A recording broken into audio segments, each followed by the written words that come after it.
ఉన్న బంగారాన్ని విడిపించి ఆ రోజు ఆన్లైన్ రేటుకే మేము కొంటాం. Sharma gold company.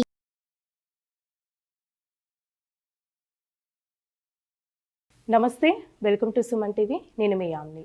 ఈ నెల జూలై నెలలో 16వ తారీఖు నుంచి 31 వరకు 12 రాశుల వారికి ఏ విధంగా ఉంటుంది, వాళ్ళకి సంబంధించిన పరిహారం తెలియచేయడానికి ప్రస్తుతం మనతో ఉన్నారు ప్రముఖ జ్యోతిష్య వాస్తుశాస్త్ర పండితులు బ్రహ్మశ్రీ నందిబట్ల శ్రీహరి శర్మ గారు ఉన్నారు. గురుగారితో మాట్లాడి మనకున్న సందేహాలను అడిగి తెలుసుకుందాం. నమస్కారం గురుగారు. వాగర్థావివ సంపృక్తౌ వాగర్థ ప్రతిపత్తయే జగతః పితరౌ వందే పార్వతీ పరమేశ్వరౌ. సదాశివ సమారంభాం శంకరాచార్య మధ్యమాం అస్మదాచార్య పర్యంతం వందే గురు పరంపరాం. ఆదిత్యాయ చ సోమాయ మంగళాయ బుధాయ చ గురు శుక్ర శనిభ్యశ్చ రాహవే కేతవే నమః. శృంగేరి పీఠాధిపతులకి, కంచి పీఠాధిపతులకి నమస్కారములు తెలియజేసుకుంటూ కార్యక్రమాన్ని ప్రారంభిద్దాం. గురుగారు, ఇప్పుడు జూలై నెలలో అండి మనకి 16 నుంచి 31 వరకు అసలు మేషరాశి వారికి ఏ విధంగా ఉంటుందండి? ఈ నెల 16వ తారీఖు నుంచి 37వ తారీఖు వరకు మేషరాశి వారికి ఏ విధంగా ఉండబోతుందో తెలుసుకునే ముందు ఆ యొక్క గ్రహ సంచారం మేషరాశి వారికి ఏ విధంగా ఉందో తెలుసుకుందాం. ఇక రాశి నుంచి ద్వితీయ స్థానంలో కుజ గురు యొక్క సంచారం, చతుర్థంలో రవి బుధ శుక్రుడు, అలాగే షష్టమందు కేతువు, వ్యయమందు రాహువు, లాభమందు శని వక్రీకరించినటువంటి స్థితి. కాబట్టి తరచి చూసుకున్నట్లయితే ప్రధానంగా ఈ యొక్క మేషరాశి వారికి అనుకున్నటువంటి పనులన్నీ కూడాను, కార్యక్రమాలన్నీ కూడాను సజావుగా సాగిపోతాయని చెప్పొచ్చు. ముఖ్యంగా మెండైనటువంటి ఆత్మవిశ్వాసం మీలో ఉండడం, తద్వారా మీకున్నటువంటి పనులన్నీ కూడాను దైవానుగ్రహంతో పూర్తి చేసుకోగలనేటువంటిది ఈ యొక్క మేషరాశి వారికి 16వ తారీఖు నుంచి 31వ తారీఖు వరకు ఉంటుందని చెప్పవచ్చు. ముఖ్యంగా ఉద్యోగార్థులకి చక్కటి ఉద్యోగ అవకాశాలు కలిగే అవకాశాలు ఉంటాయి. అయితే తలపెట్టినటువంటి కార్యక్రమాలన్నీ కూడాను లాభమందు శని వక్రీకరించినటువంటి స్థితి, అలాగే రాశిని కూడా శని వీక్షణ చేయడం, ఈ కారణం వల్ల కొన్ని అవాంతరాలు వచ్చి మళ్ళీ తిరిగి పునః ప్రారంభమవుతాయి. కాబట్టి ఏ పనులు చేసినప్పటికీ కూడాను మిత్రుల సహకారాలు కానీ, లేకపోతే పెద్దవాళ్ళ యొక్క సహాయ సహకారాలు కనుక తీసుకున్నట్లయితే మీ కార్యంలో విఘ్నం కాకుండా ముందు సాగుపోతాయని చెప్పవచ్చు. ముఖ్యంగా వ్యాపారస్తులకి, కుల వృత్తుల వారికి, చేతి వృత్తుల వారికి, రోడ్డు మీద వ్యాపారం చేసుకునేటువంటి వాళ్ళకి, వీళ్ళకందరికీ కూడాను చాలా చక్కటి యోగదాయకంగా ఉంటుంది.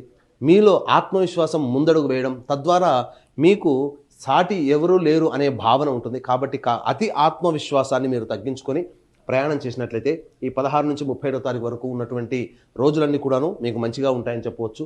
ఇక ముఖ్యంగా గమనించాల్సిన అంశం ఏంటంటే ఉద్యోగ బదిలీలకు సంబంధించి, అలాగే ఉద్యోగంలో అభివృద్ధికి సంబంధించినటువంటి చేయ ప్రయత్నాలన్నీ కూడాను కొలిక్కి వస్తాయని చెప్పవచ్చు. ఇక ప్రధానంగా వివాహార్థులకి చక్కటి వివాహ యోగ్యత కలిగేటువంటి అవకాశం ఉంది. కాబట్టి జాగ్రత్తగా ప్లాన్ చేసుకుని తదనుగుణంగా చేసినటువంటి పనుల వల్ల మీకు మంచి వివాహ యోగ్యత కలిగినటువంటి సంబంధాలు కుదురుతాయని చెప్పవచ్చు. ఇక విద్యార్థులకి సంబంధించి నూతన విద్యాలయాలకు సంబంధించిన చేయ ప్రయత్నాలన్నీ కూడా కొలిక్కి వస్తాయి. తప్పకుండా మీరు అనుకున్నటువంటి విద్యా సంస్థలలో మీకు సీట్ లభించే అవకాశం ఉంది. కాబట్టి దైవానుగ్రహాన్ని ముందర పెట్టుకొని మీరు కనుక కార్యక్రమాలు మొదలుపెట్టినట్లయితే అన్ని రకాలుగా మీకు మంచి జరుగుతుందని చెప్పొచ్చు. ఇక ప్రధానంగా గమనించుకున్నట్లయితే ఏ మనిషికైనప్పటికీ కూడాను కలియుగంలో ధనమిదం మూలం జగత్. ప్రతి సమస్యలు కూడా 100కి 70% సమస్యలు డబ్బుతోనే వస్తాయి, అదే 70% సమస్యలు డబ్బుతో తీరుతాయి. కాబట్టి ఈ 16 నుంచి 31వ తారీఖు వరకు ఏ రోజుల్లో మనకు ఏ విధంగా ఉండబోతుంది, డబ్బు ఆదాయం ఏ రోజుల్లో ఉంటుంది, అలాగే ఖర్చులు ఏ విధంగా ఉంటాయి, వాటిని ఎలా మనం ప్లాన్ చేసుకోవాలి, అలాగే మానసికమైనటువంటి ఇబ్బందులు ఏ విధంగా ఉంటాయనేటువంటి ప్రధానంగా మనం క్లుప్తంగా తెలియజేసుకుందాం. 16వ తారీఖు రోజున అంతకుముందు ఉన్నటువంటి 3 రోజుల్లాగానే మీకు ఈ రోజు ఈ 16వ తారీఖు రోజు కూడాను అధిక ధనాదాయం కనబడుతుంది. అందరి సహాయ సహకారాలతో విశేష ధనప్రాప్తి కలుగుతుంది. అయితే 17, 18 తారీఖులో చూసుకున్నట్లయితే అధిక ధన వ్యయం అయ్యేటువంటి అవకాశం ఉంది. కాబట్టి జాగ్రత్తలు పాటించండి. ఆల్రెడీ ఈ యొక్క 17, 18 తారీఖులో మీకు ధన వ్యయం అయ్యేటువంటి అవకాశం ఉంది. కాబట్టి మీరు కొత్తగా ప్లాన్ చేసుకొని ఖర్చులు కనుక పెట్టుకున్నట్లయితే ఆ రోజు అయ్యేటువంటి ఖర్చులతో పాటుగా మీ ప్లాన్లో ఉండేటువంటి ఖర్చులు కూడా తోడై మీకు ఇబ్బడిగా ధనం ఖర్చు అవుతుంది. కాబట్టి చాలా మటుకు ప్లానింగ్ ప్రకారం వాయిదా వేసుకోవడం మంచిదని గమనించాలి. ఇక 19, 20, 21 తారీఖులో కనుక చూసుకున్నట్లయితే ప్రధానంగా సంతానపరమైనటువంటి విరోధాలు పెరిగేటువంటి అవకాశం ఉంది. కాబట్టి సంతానంతో వాగ్వివాదాలకి జోలికి పోకండి. లేదా సంతానపరమైనటువంటి చిక్కులు కానీ, సంతానపరమైనటువంటి సమస్యలు కానీ, లేదా సంతానపరంగా ఖర్చులు కానీ పెరిగే అవకాశం ఉంది. కాబట్టి జాగ్రత్తలు పాటించండి. ఇక వివాహమై సత్సంతానం కోసం ఎదురు చూస్తున్నటువంటి దంపతులు ఈ 19, 20, 21 తారీఖుల్లో సంతాన నిర్ణయాన్ని వాయిదా వేసుకోవడమే చాలా మంచిదని గమనించుకోవాలి. ఇక 22, 23వ తారీఖులో గమనించుకున్నట్లయితే ప్రధానంగా మీ యొక్క వృత్తి, ఉద్యోగ, వ్యాపారాల్లో మీ యొక్క పేరుకి కీర్తి లాభాలు కలుగుతాయి. మీ పేరు 10 మంది నోళ్లలో నాలుతుంది. తోటి ఉద్యోగస్తుల సహాయ సహకారాలు కావచ్చు, లేకపోతే అధికారుల యొక్క మన్ననలు పొందడం, తద్వారా మీకు 22, 23వ తారీఖులో అనుకున్నటువంటి విధంగా మీరు సజావుగా పూర్తి చేసుకుంటారని చెప్పవచ్చు. అలాగే ప్రధానంగా ఉద్యోగాలకు సంబంధించినటువంటి నిరుద్యోగులకి కావచ్చు, లేకపోతే ప్రధానంగా ఉద్యోగ బదిలీలకు కావచ్చు, లేకపోతే ప్రమోషన్కి సంబంధించిన వాటిల్లో మీకు యోగ్యత కలిగేటువంటి అవకాశం కాబట్టి 22-23వ తారీఖు సంతోషమైనటువంటి జీవితాన్ని గడుపుతారు.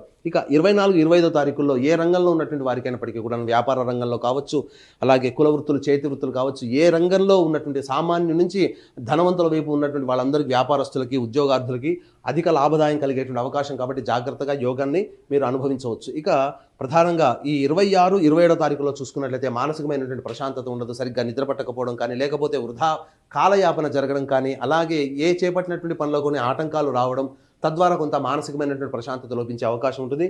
దీనికి తోడుగా 26-27వ తారీఖుల్లో అధిక ధన వ్యయమైనటువంటి అవకాశం ఉంది కాబట్టి జాగ్రత్తలు పాటించండి. ఇక 28-29వ తారీఖులో కనుక గమనించుకున్నట్లయితే ఈ యొక్క నెలలో మీరు అనుకున్నటువంటి పనులు ఏవైతే ఉంటాయో ఆ పనుల యొక్క సంబంధించినటువంటి శుభ ఫలితాలు 28-29వ తారీఖులో కొంత వర్తమానం రావడం, అన్ని విధాలుగా మీరు పెండింగ్లో ఉన్నటువంటి పనులు పూర్తి చేసుకోవడం కానీ, లేకపోతే మీరు ఇప్పటి వరకు గతంలో చేసినటువంటి పనులు వదిలేసినటువంటి వాటికి మళ్ళీ పునఃప్రారంభమైన అవకాశాలు కాబట్టి ఈ యొక్క 28-29వ తారీఖులో ఈ మేషరాశి వారికి సంబంధించి ప్రధానముగా అన్ని రకాలుగా సంతోషకరమైనటువంటి స్థితిగతులు ఉంటాయని చెప్పవచ్చు. ఇక 30-31 తారీఖులో కనుక గమనించుకున్నట్లయితే ప్రధానంగా కుటుంబ సభ్యుల మధ్యతో వివాదాలు ఏర్పడే అవకాశమే కాబట్టి కుటుంబ సభ్యులతో వాగ్వివాదాలు పెట్టుకోకండి. అలాగే ప్రధానంగా ధన వ్యయం కూడా అయ్యేటువంటి అవకాశమే కాబట్టి జాగ్రత్తలు పాటించండి.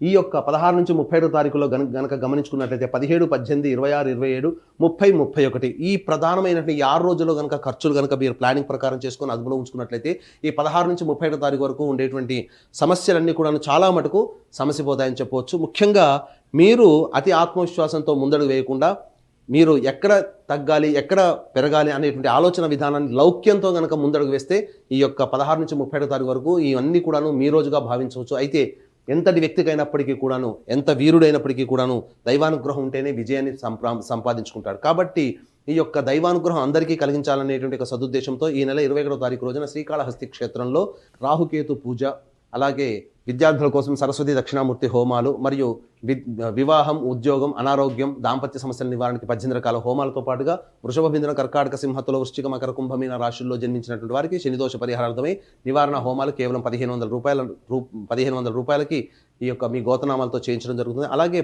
ఒక్కొక్క నెలలో ఒక్కొక్క క్షేత్రంలో మీ గోతనామాలతో కూడా సంవత్సరం పాటు కూడా చేయించుకోవచ్చు. అవకాశం ఉన్న వాళ్ళు కార్యక్రమ తదనంతరం కాంటాక్ట్ చేసి పూర్తి వివరాలు తెలుసుకోవచ్చు. గురుగారు, అంటే ఈ జూలై 16 నుంచి 31 వరకు మేషరాశి వాళ్ళు ఎలాంటి పరిహారం చేసుకుంటే మంచిదంటారండి? మేషరాశి వారికి ఈ యొక్క 16-37 తారీఖు వరకు సమస్యలు, ఎందుకంటే మానవుడు అన్నవాడికి ప్రతి వాడికి సమస్యలు ఉంటాయి. సమస్యలు లేని మానవుడు అంటూ ఎవరూ ఉండరు.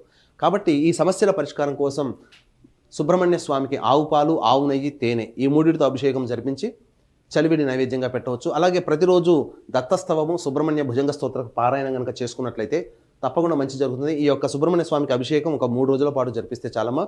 ఇవన్నీ కూడా సాధారణంగా వచ్చే సమస్యల పరిష్కారానికి మనం చేసుకునేటువంటి పరిహారాలు.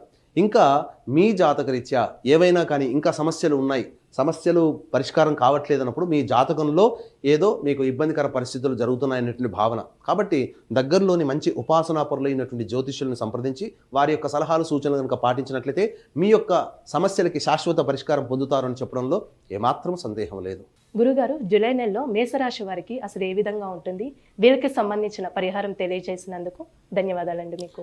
సర్వం శ్రీ ఉమామహేశ్వర పరబ్రహ్మార్పణమస్తు.